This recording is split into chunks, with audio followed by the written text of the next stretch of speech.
Okay, so we're going to pick up today right where we left off yesterday with the major purposes of government. So again, Constitution is the rules for government. So what are the major purposes of Constitution? First, to set out the ideals that the people believe in and share. So in the United States, our Constitution reflects what we think are good things, like the ability to say what you want to say and do what you want to do and protest what you think should be protested anytime, whether somebody likes it or not. Because protests don't have to be accepted, right? The only thing that you have to accept about a protest is that you can do it, whether you like it or not, right? And arguably speaking, a protest is more effective if it is more controversial.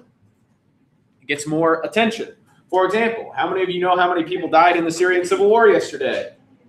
None of you. But you do know that Colin Kaepernick signed a deal with Nike. Yeah.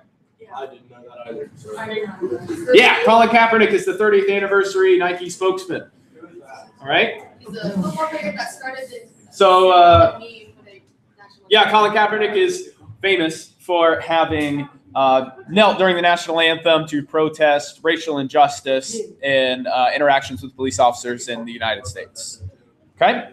So, Colin Kaepernick is the face of Nike now. Any XL stuff you don't want?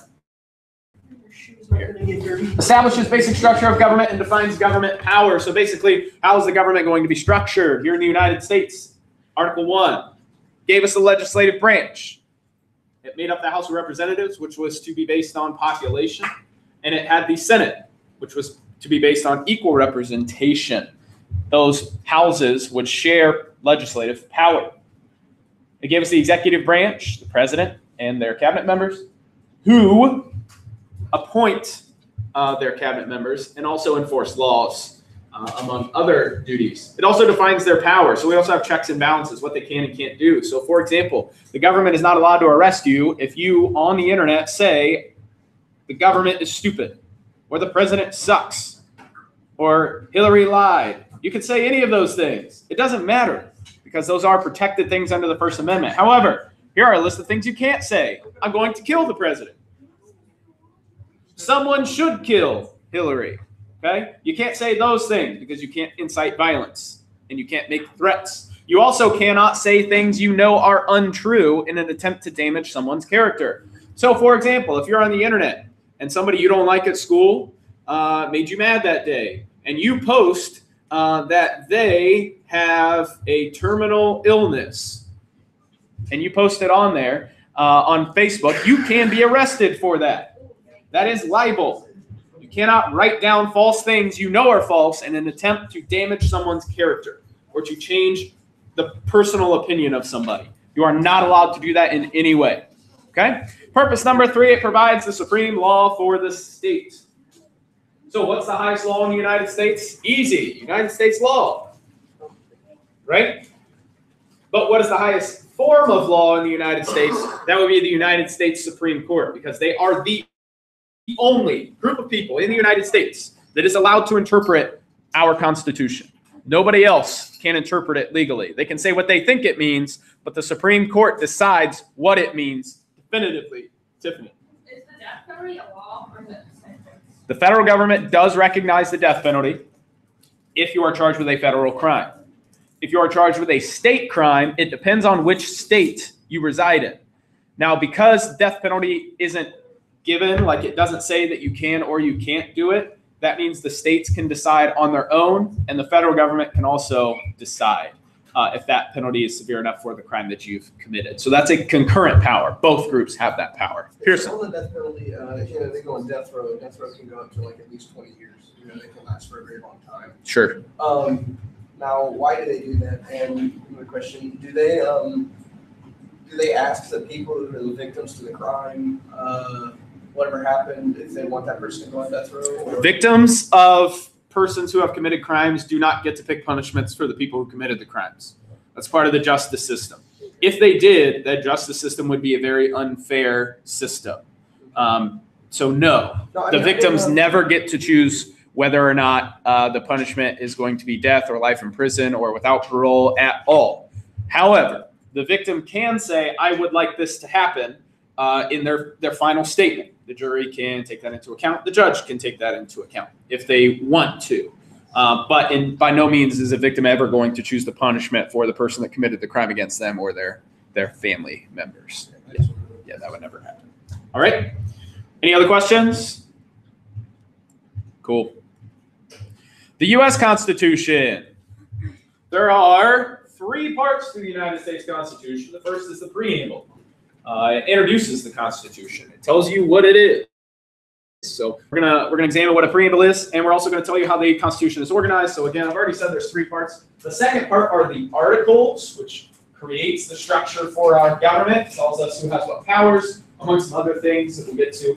And the third part of the Constitution are the amendments. There are 27 of them. 10 of those passed. So there were 2 amendments that did not pass the original Bill of Rights. There is 1 amendment that can still be ratified at any time. It was proposed in 1792, and it still is there and can be passed at any time. The other of the original 12 that didn't get passed originally is in our Constitution, and it got passed in 1992. All right? I'll tell you what they are. Constitution. Nope, the US. Oh, up at the top.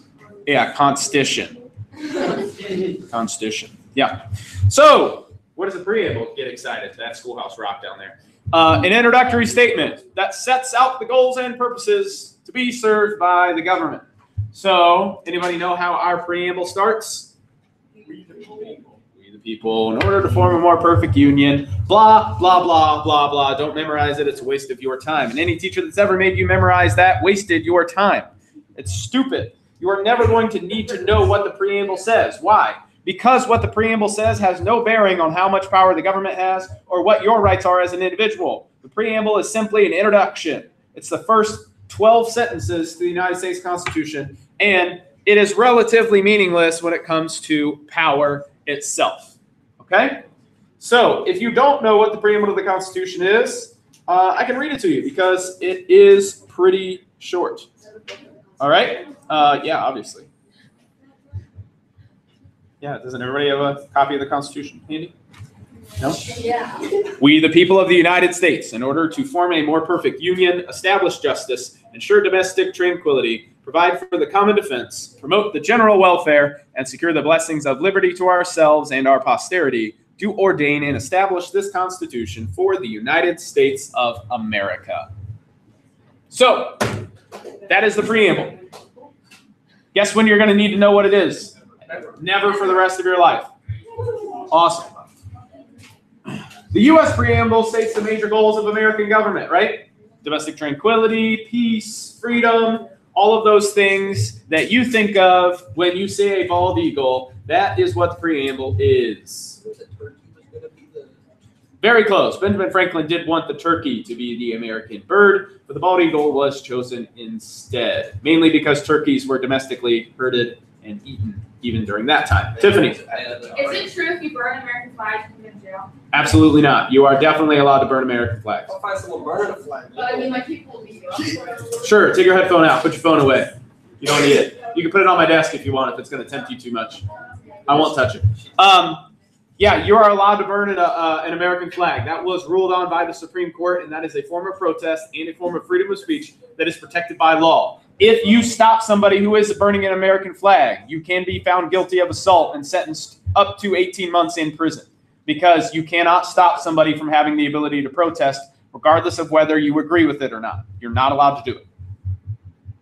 Because my grandma, their next door neighbors were burning a flag, and she was about to go out there and be like some mad woman. Sure, you are allowed to be mad. You are allowed to yell. You are allowed to be silly, but you cannot physically stop, restrain, or take their property in any way, or you can be charged with a crime and arrested. A person burning a flag will never, ever be charged with that. And no state is allowed to make a law making it illegal because the federal government said it's okay. The Supreme Court said it's okay. So what that means is the federal government is the highest power that we have. So states, it doesn't matter what they do.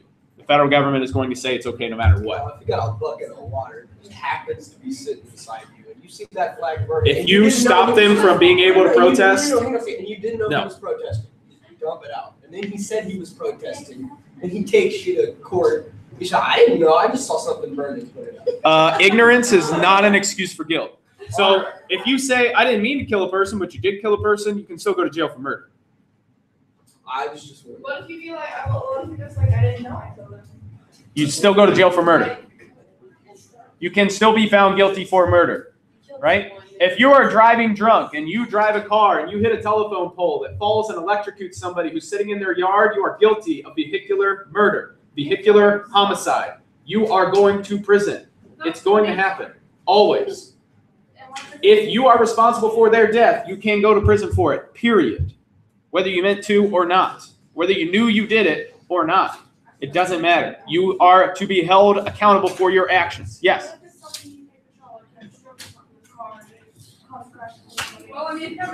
They have to give liability. So what that means is, if somebody has a stroke behind the wheel of a car and you kill somebody, you can still be found guilty of manslaughter, which is a lesser crime, right?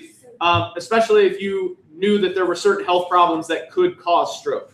So for example, when you sign your driver's license, for those of you that don't know this, you are signing away your ability to have a medical emergency behind the wheel. Because basically they say, you know your health. And unless it's something crazy that's never happened before, and like if you're prone to having seizures and you're driving and you have a seizure behind the wheel, that's your fault. You knew you could have a seizure. You knew that was a possibility. So you are going to be held accountable for your actions, right? Tiffany. What about, so nowadays you've got like backup cameras and stuff. What about if you could prove that someone hacked into your car and made you crash? You'd have to be able to prove it beyond a reasonable doubt under our law. But if you did that, they would be held accountable for the death. Sure. Time for Schoolhouse Rock. Shut up.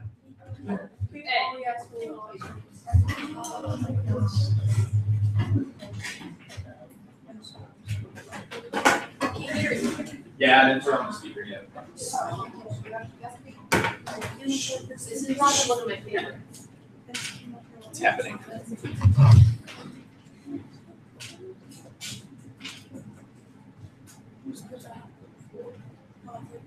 To write a list of principles for keeping people free.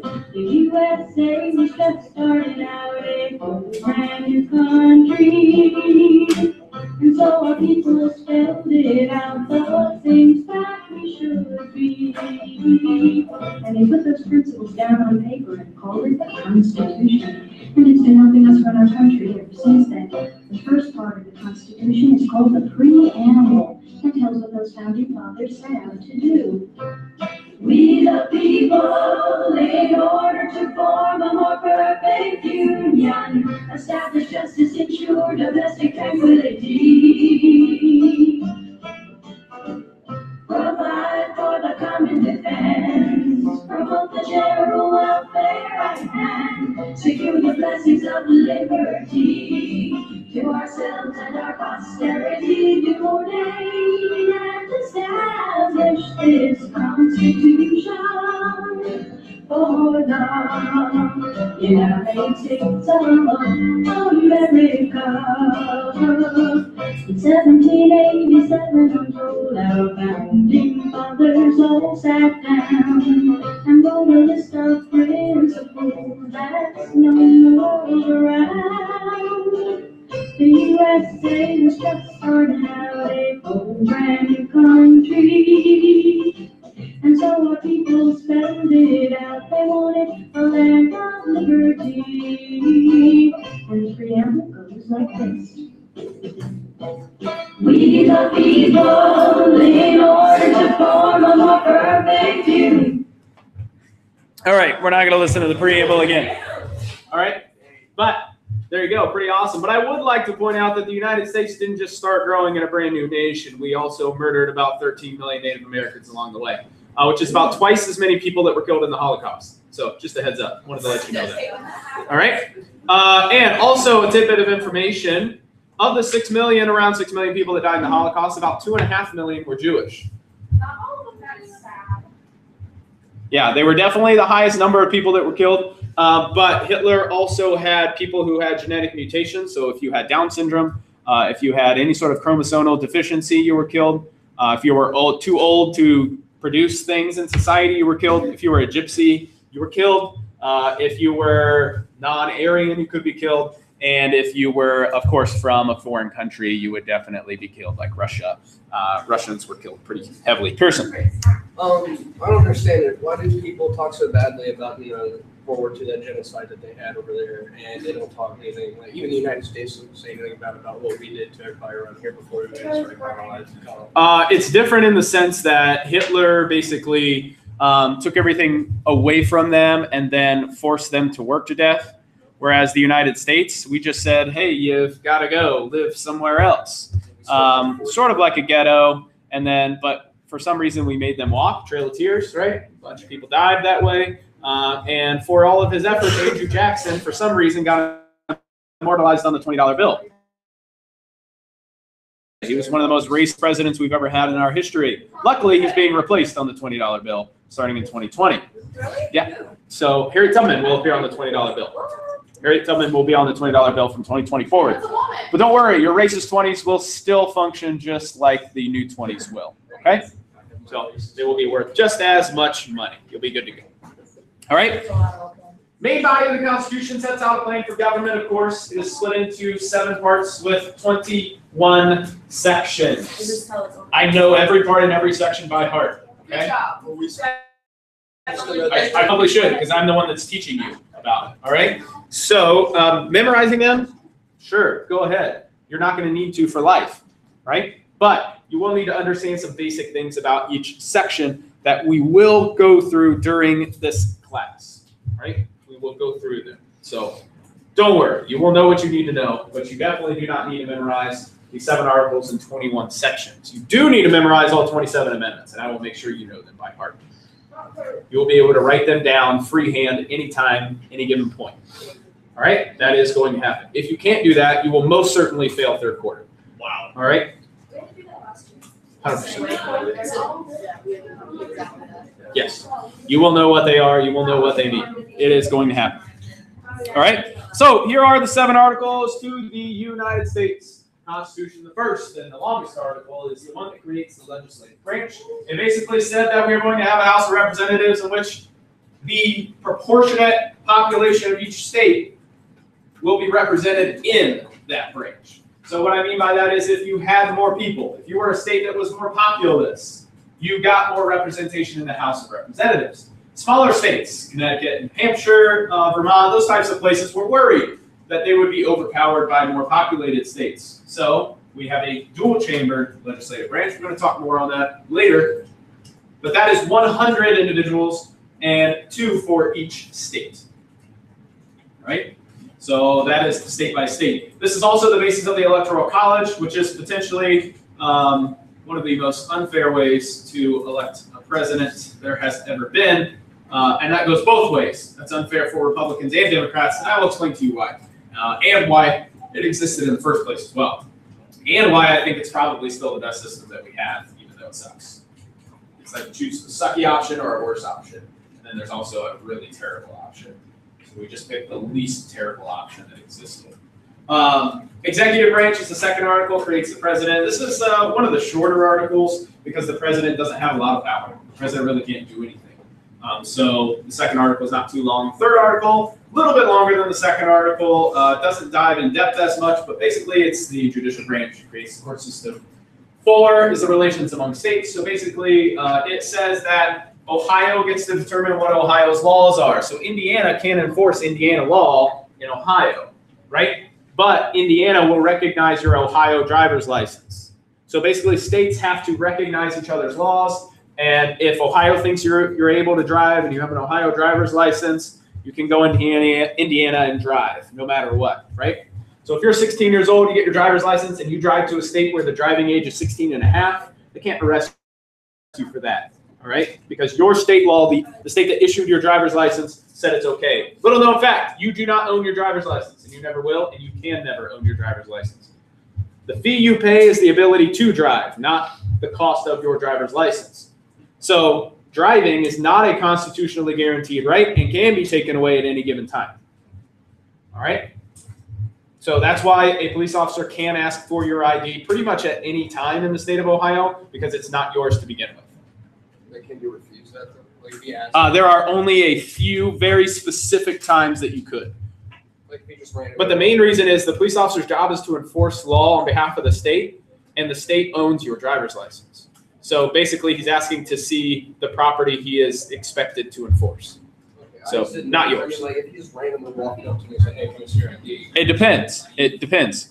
Most of the time, that answer is going to be yes. You have to show. For the most part, you have to show your ID pretty much every time in Ohio. But I will tell you specific times that you don't have to. But I will advise you, it's probably not a good idea. But you can. You can refuse in certain situations.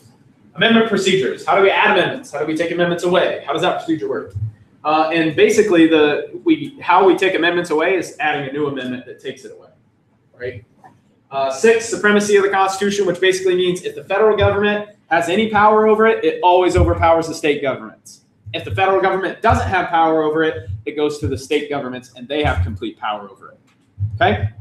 7 is the ratification clause. If 7 of the 13 colonies ratify the Constitution, it becomes legally binding. It is also the highest law. The Constitution provides the supreme law of the land and draws its authority from the people. All right? So back when the United States was founded, a bunch of people said, hey, we should make a document that sets out the rules for our government so they don't do anything oppressive, like taxes without representation. Right? So we did that. Now, luckily or unluckily for you, depending on how you believe the government should be run, as soon as you were born, you sort of became a consenting American citizen, right? Once you were born here, you sort of said, okay, you consented to that social contract, and you said, I'm going to give up some of my powers. I'm going to give the government power in order to protect me. However, once you turn 18 years old, you're more than welcome to move anywhere in the world that you want, as long as they'll have you. There are some places you can't move to. North Korea. Not that you would want to move there. Have at it. Do your thing. North Korea is probably a super fun place to live. As long as it's not obnoxious or stupid. Yes. You know, look at a fish drum. A fish drum. Yeah. Yeah, there are some silly laws that are there. I'm serious. Some of those are made up, but other ones are pretty silly that they've just left on the record and nobody really follows. Constitutional law. This word in black is definitely a word you're going to need to know.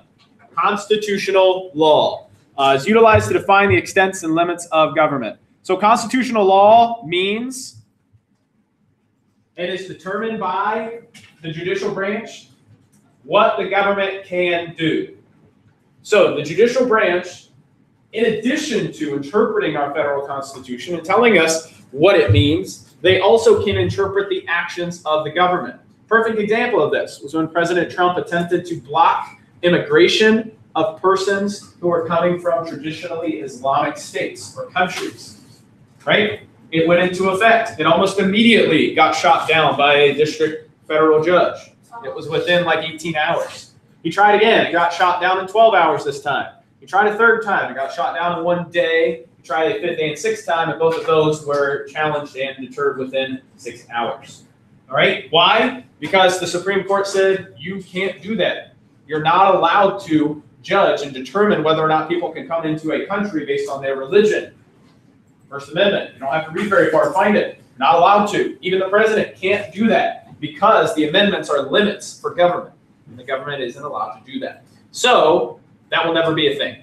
You can limit people from coming into the country if you can prove beyond a reasonable doubt that that state or country as a whole is at war or at conflict with the United States, but not based on religion, because that violates the rules of our Constitution. Do you agree that you should close the border down for people over in those countries? Absolutely not. No.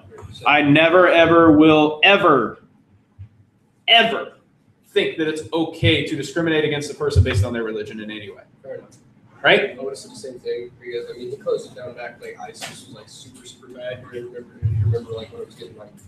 Right, but you can't equate ISIS with a religion. I know that, but it was mainly it just kind of kicks into the fact that he was wrong right there, and because some of the ISIS members were also from Britain. There's that one guy. Absolutely. Yeah. Yeah. So he would have We had to shut down. John is who you're talking about, correct? Yes, yes. All right. And does anybody have any questions over this information? All right. If you don't have any questions, that's all I've got for you. That's the end of it. You'll have an assessment soon. And by soon, I mean tomorrow.